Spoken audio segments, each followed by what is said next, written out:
Look at the subject of marriage today, for example. Every time we talk marriage, they say marry your friend. That's not in the Bible.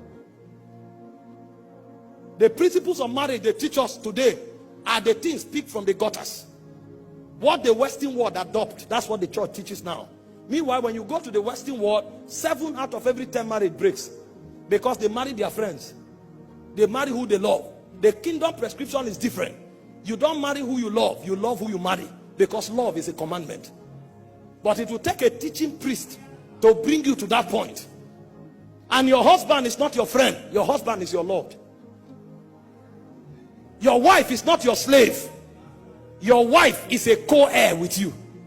So when a man is dealing with his wife, he's dealing with his wife the way Christ deals with the church. He dies to bring his wife's reality out.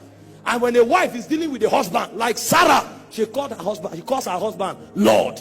So the way it is difficult for a woman to submit, submission becomes the code of love. And the way a man is selfish, self-denial becomes his code of love. So at the end of the day, nobody possesses anything.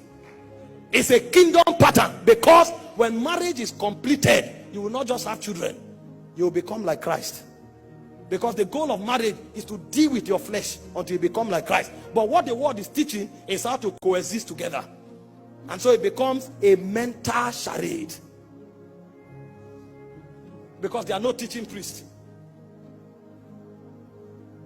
He said, as holy women, the same way Sarah called her husband Lord. He said, that is how you relate with your husband. And he said, concerning the man, for your prayer to be answered, deal with her with understanding as a weaker vessel. So the man is disadvantaged, the woman is disadvantaged if they choose to walk in the flesh. Because if the woman doesn't see the husband as Lord, she will never have a relationship with God. And if the man marginalizes the woman, his prayers will not be answered. Kingdom position. Because marriage reveals the portrait of heaven. But we reduce it to earthly things. You will see people go for marriage seminar. They tell them to dress naked before their husband. Because love is sensual. Love is not a commandment. So a wife is taught how to seduce the husband. Is she a harlot?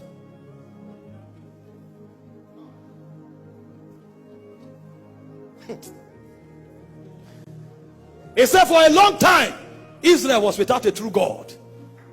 And he said because there were no teaching priests, and because they were not taught the law. And so the kinds of messengers God is raising are those who have seen God in the light of heaven. And so they interpret God not just from biblical intelligence, but they interpret God from encounters and the intimacies they've had.